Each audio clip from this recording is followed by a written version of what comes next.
why I told you from the beginning that success is not a comfortable place. Because despite the fact that you get money, you can afford an apartment, place like this, your comfort, but to keep up with the bills of that place, that is when it's hard. You need to put in the work. Yeah. To do what it takes to be able to earn that money to continue living the kind of life you want. Okay. And it's not easy. You have to put in the work. I'll pick up the chunks from the beans and take my bag. I could not afford a thing. There was a day I got stuck in Dubai. I did not have transport fare. Oh my God. I slept in Union. You slept in Union? So without wasting time, I opened my boxes because I told you I came just with few pieces of dresses and I start selling. I passed through a lot of difficult times emotionally. In fact, because of the time I wanted to commit suicide. Right? Yeah. So I actually sent 3 million CFA francs. Yes. And they made me a 1-month visa. I applied a lot. If you know what 8 months looks like. I've been for 17 months, my dear, without a job. Here's why. As we let our own light shine, we unconsciously give others the permission to do the same. Hello, beautiful people. Naomi Tato here, live and direct from the City of Light, the City of Links, Dubai, United Arab Emirates. It's the season 2 of the real life stories of hustlers who left home to feed home.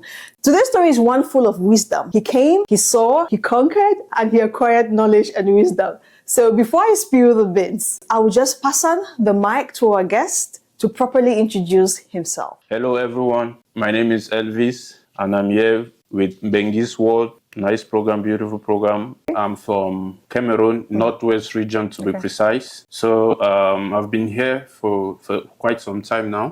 For like 7 years plus. All right.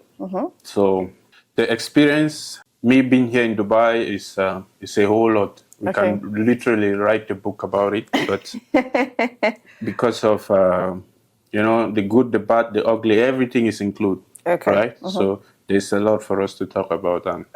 Okay, so will you be kind enough to tell us where you work or what's your job title? Okay. Now, currently, the job which I do now presently is I work in the security industry, right? So, but I'm leaving. I'm leaving the place because I'm currently taking a course for something else to do something else. Yeah, because I want to get into the fitness field. And I encourage anyone out there, trying to better himself, trying to, self-growth is one of the most important things. You understand? Because investing in yourself, trying to get the best out of yourself, trying to put yourself in the position where you can make the best out of it is always the best. Your comfort zone should never be your last point or your last bus stop. Always strive to get more, to acquire more. So yeah. Okay. He has started with the wisdom, Just guys, stay tight. Thank you so much, Mr. Elvis, for coming to Bengi's World to inspire and motivate someone who is watching. I know there are so many Africans in the UAE struggling. So my show is geared towards motivating and inspiring people, making people to understand life is not a linear process. Life has ups and downs. And to forge ahead, you need to embrace the ups and the downs to move forward. So see, this guy is full of wisdom, So he's going to be sharing his experiences with us, and probably sit tight with your cup of coffee, as I said earlier, so that you're going to learn something from him, All right, thank you, because I know your schedule is very busy. Thank you so much for having me. Yeah, you're welcome. With the introduction you've given us, how would you describe yourself in 3 words? Well, first I would say Elvis is brave, courageous, and forward-thinking. All right. He's a forward thinker. All right, so let's start with what prompted you to leave Cameroon, as you said you're coming from, and why did you choose the United Arab Emirates? Oh, well, there's a lot of things that actually made me to leave home. But one of the things is the UAE. The reason I picked UAE is because first I had a friend and I had some cousins that they were here, and they were already doing well for themselves, even though they have been here for some time, more than 4 years before I even came. So they gave me some encouragement on how to come here and how things can be. If you go about it the right way, it's very easy for you to be able to fit in and get something for yourself and everything. Then I thought like, okay, these guys, they are already doing well for themselves, and if I come with them, their knowledge and everything, if they show me the right path, I believe something positive is going to come out. Not that I was actually doing bad back home, but I'm coming from the Northwest, insecurity problems and all that, but I just wanted more in life, and I wanted a place where I could get more opportunities. You understand? And Dubai was the best place to come for me, the best place that, just came to my mind straight, and I just told my cousin brother, my big cousin, because when I was leaving home, I didn't tell anyone. So the day that I was about to take a flight, that was when I told my mom. Because the plans were just so quick, for me to leave. And all that, All right. How long did you stay in your home country pursuing success? Because sometimes we will stay in our countries for ages. Like, I don't know when you moved here. I don't know the age range when you came over. But how long did you stay in your country trying to chase success? Okay, I was born and raised in Cameroon, right? So I lived almost all my life there. But I left when I was like 22, 23, like this. Yeah. When I came here, and 7 years has passed. I came here 23 exactly. So when I came, but before I came here, I was already like I was working, I had a job. But I was not employed. I was self-employed because I actually did technical education. So I studied civil engineering back home and everything. So I was very good with my craft work. I was a technician, So before coming here, I already started getting contracts for people, constructing their house, so I was doing well for myself, all right? So it means after school, when did you complete school, and how long were you in your... I didn't even complete it. Yeah. I did not complete it because there was a point in time where the money was just coming in so big. As a young man, as a young guy, you're going to school, and the money which I was making for my, my chantiers and all that, it was even more than the money they even pay a teacher for a salary. You understand? So I was like, and being a young boy that time, there were so many things that I was just fantasized about life, the excitement, the money and everything. So I just wanted to get the money, spend the money, live with friends, flex and all that. But I never really wanted to continue further in my education, even though I had the chance to do so, but I never put it into consideration for myself.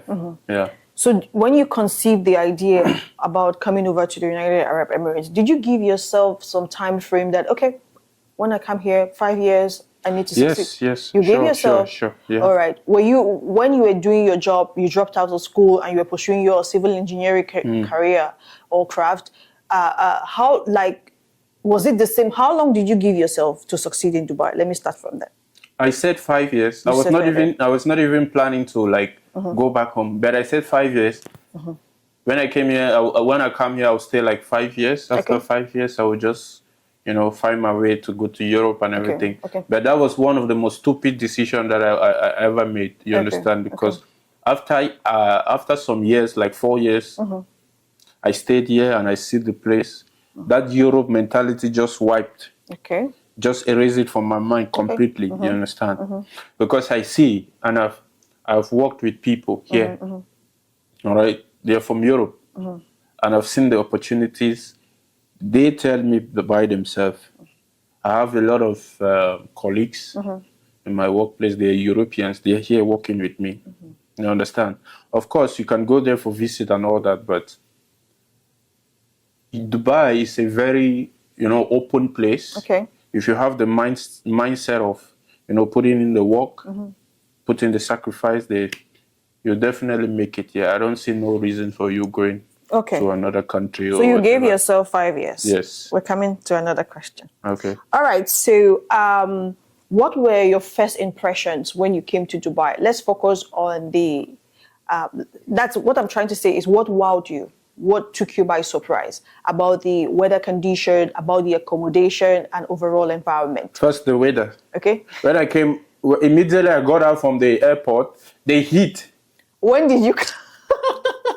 The heat. It bounced on my face. I was like, what kind of a country is this? Why is this place so hot?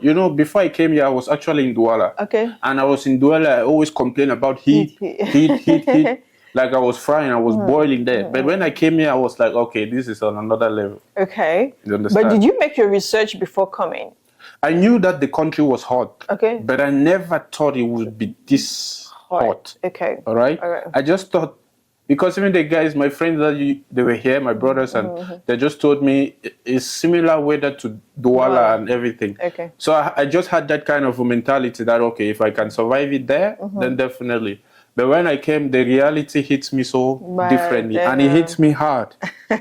You understand? Okay.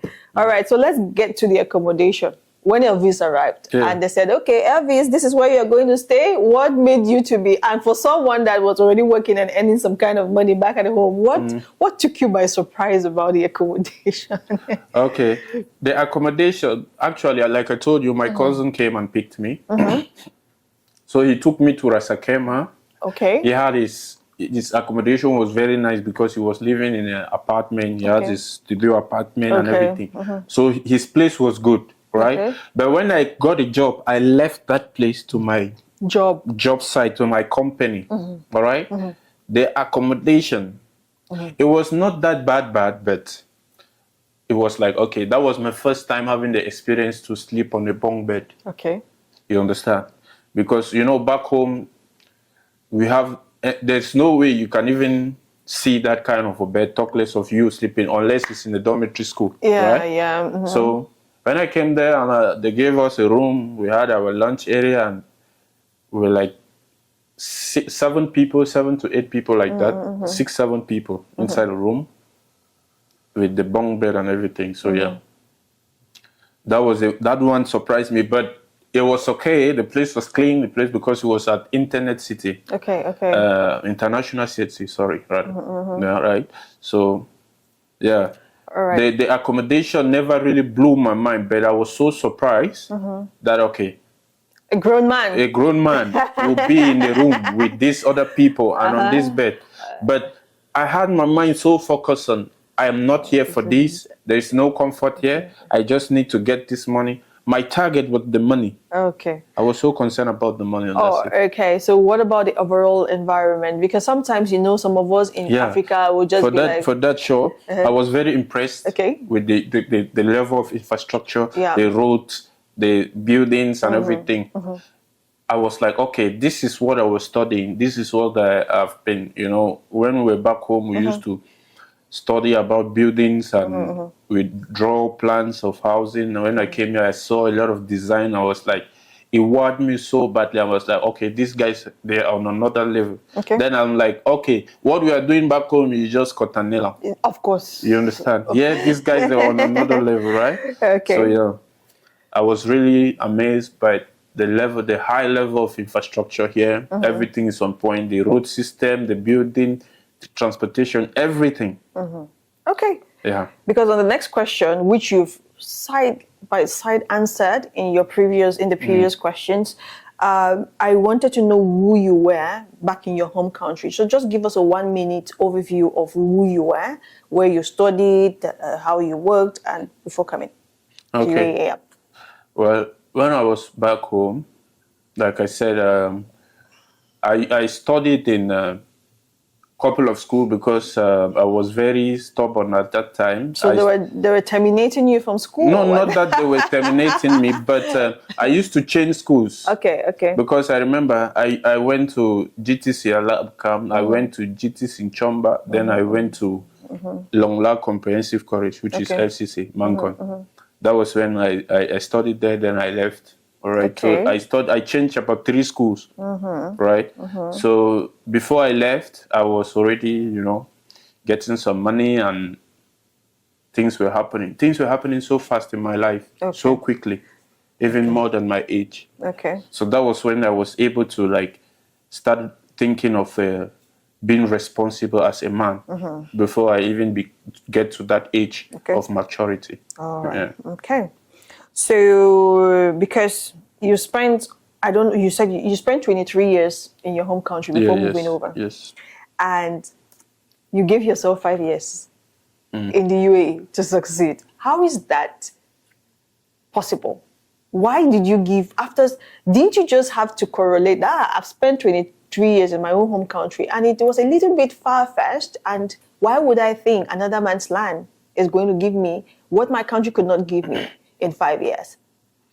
Okay. When I came, and I was like, okay. Firstly, the thing is, when I reach here, the reality hits me, and it hits me differently. Okay. So that was when I understand. I gave myself this frame. But when I was coming, I just had that mindset that, okay, just go. Okay. No matter how it is, you'll definitely succeed. Okay. But when I came for the first 3 months, 4 months that I was working, I gave myself that time frame because the reality on ground and the way it hit me at that time, it was different. So that was when I was able to give myself the time frame. And because of the job that I had, because when I came here, I can never forget the experience. My first company, I joined a construction company. Okay. Because, having that mentality of, okay, this is what I was doing back home. When I come here, I'll do the same thing. Jesus Christ. That was one of the most terrible jobs I've ever done in this country. All right, we're going to get there. So let's shift the dynamics. Let's pull the dynamics over to something else. So it could lessen the pressure.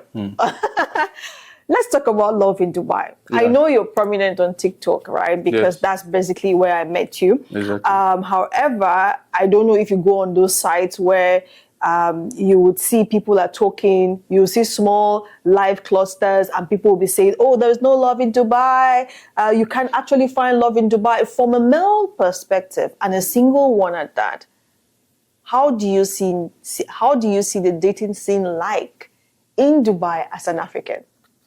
Of course, you can find love in Dubai, firstly. Okay. You can find love anywhere, right? Okay. It just depends on you as a person. Okay. All right? People have their own perspective and their own thoughts and opinions regarding these things, right?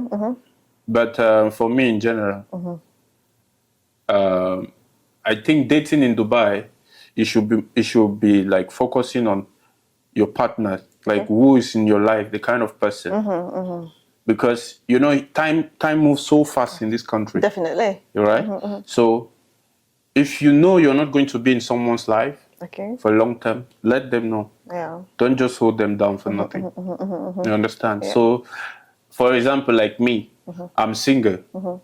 I don't have anyone, but I'm not like really that interested in dating because I haven't like really see someone, or I've not really find someone. Not that you're not pretty ladies that I could definitely get and all that. But if I'm not prepared as a man, if I'm not really ready, when I say prepare, don't get me wrong, like it's not just about preparing money financially and all that. No. As a man, you have to prepare even mentally to be able to accommodate another person in your life, in your mind.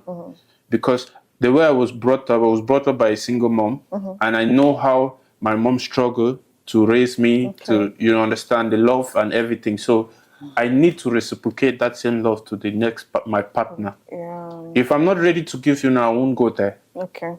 You understand? Because I have sisters too as well, and I want a man to treat her right. Okay. Right? Yeah. So if I'm hoping to get something better, or I'm hoping that someone to treat my own people or my sister well, then I'm supposed to do the same to another person. Definitely. Yeah, so. All right, so a lady can be looking at you right now, right? And you are what she wants. Yeah. Okay? So does it really mean if you see the right person right now, you would not want to go for her because you are not ready? Like I said, it depends on the mindset and it depends on the person, right? So what kind of mindset and what kind of person are you looking? Because chicks will be watching, okay? Yeah. For me, I don't really have A spec.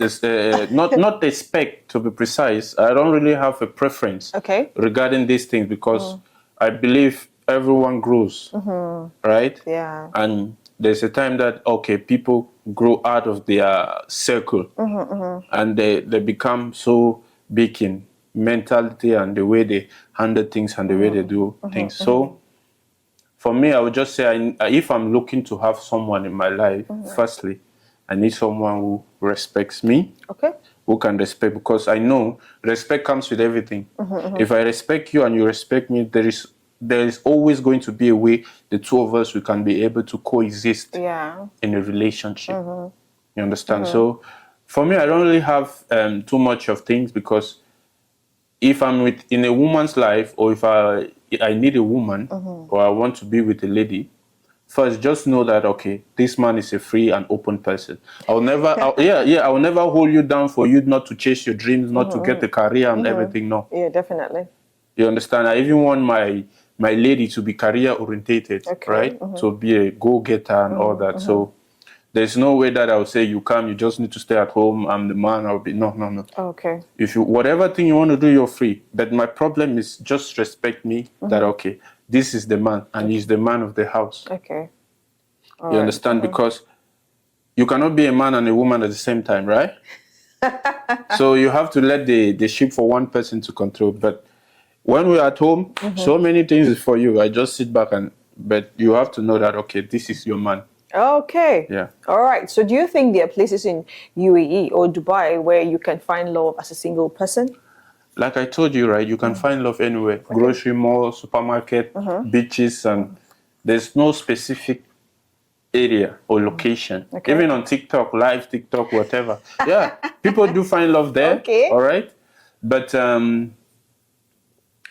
there's no place that I would give like a recommendation, because if you meet someone, even in the metro, in a taxi, whatever, in a bus, and the person, wow, this is the kind of person that you want, and you're like, wow, this is the kind of lady I want to be with that man, I want to be with this lady, and he approach you, talk to you. From there, you can take things there, you can pick things from there, and so it must not be a specific location that, you have to be on this kind of place in Jumeirah, coffee shops, whatever. No. Oh my God, they are attacking Mata. Okay, no matter if it's in daughter. Mata was like, you need to be in Jumeirah. But I don't see that necessary. You understand? You can get love from. No, honestly, you can find love anywhere. You understand? Okay, for example, Bengis, if someone talks to you, stop you and talks to you in a mall, and he talks nicely, professional, respectfully, and everything, you definitely pay attention to what the person is saying. Definitely. From there, you can exchange contact, and boom, that's it. Okay. That might be your man. That might be your lucky charm, whatever. So there's no a particular place, right, for you to have a relationship in this country. Okay. I've seen so many people get it in the metro. I once tried once, but the lady was just so stupid. I don't know. Okay. So I never want to talk about that. Do you love living in Dubai? Yeah, of course. If I didn't love living here, I would have Why? left. First, like I told you, this place, I'm really grateful for this country because it gave me so much opportunities that I couldn't get back home. Okay. Not that there are not opportunities there, but here, it's mostly like, show us. Do you know how to do this thing? Come, show me. Okay. You don't need to go through, you don't need to pull strings to be able to get jobs. You know where we're coming from, right? Yeah. There's so You many need to things. know your father Bribing, you need to know this one reference, blah, blah, blah, like that. Yeah, definitely. But here, do you know how to do this? Yes? Okay, come, sit there. Sit on the machine. Sit on the computer, do it. That's it. So these opportunities, we don't really get them back home like that. And this is the room for growth. Yeah. Right? Yeah. So that's why I'm so grateful to being here, and I like it here. I love it here. So before you share your personal experience, let me ask you this.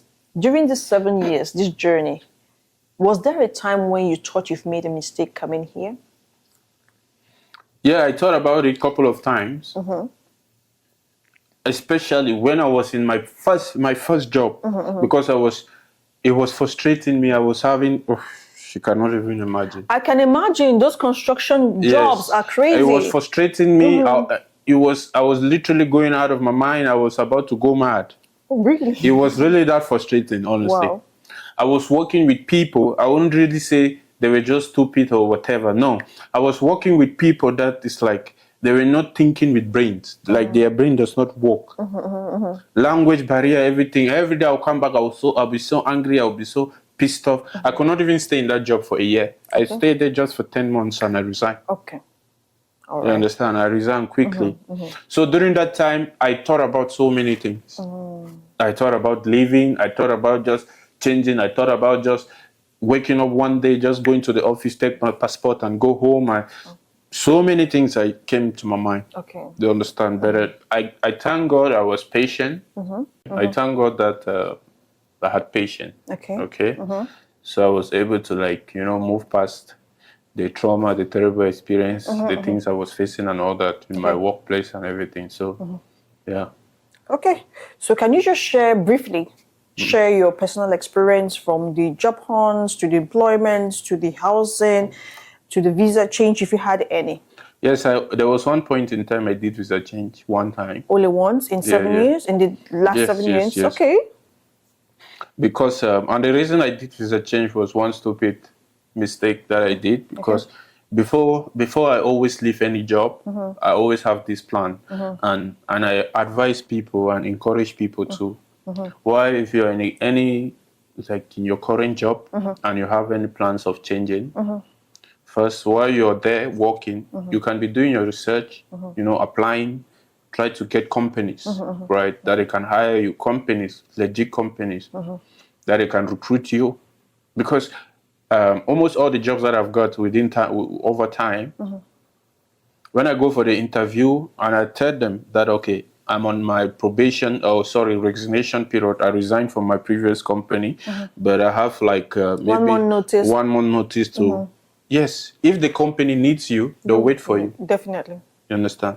Yeah, so they'll always give me that time. Immediately I just finish like this. So it's almost like I just switch from job to job like that. So I don't really have to... People do these things and it's a very, very risky and a very big mistake. Don't resign from your job completely until when they give you the cancellation. Then you go out, start printing CV and start dropping it out. No, don't do that. All right? I've done that once. Yeah, but that is not the best way to go about it. Trust me, the chances is a little bit slim at that point. All right? But when you are already in your job, okay, for example, if you want to get a new job, it can take you let's say a period of 1 week, 2 weeks or 3 weeks. Okay. And on your cancellation visa, it's just 24 days or 28 days like this, right? Yeah. And when you are going to that company, before going to that company, you need to give them some time to, 2 weeks for them to use in processing your documents. So if you already spent 3 weeks in that time, so when you go there, they really want you, but you still have to go for visa change before you come and continue with them. So I don't really advise people look for a job while you're still working. That is the best way to go about it. Then job hunting, that is a talk for another day because, I never had it that hard, but I prefer for people to be able to create connections, create contacts. Okay. Because reference in this country is also important. Okay. All right.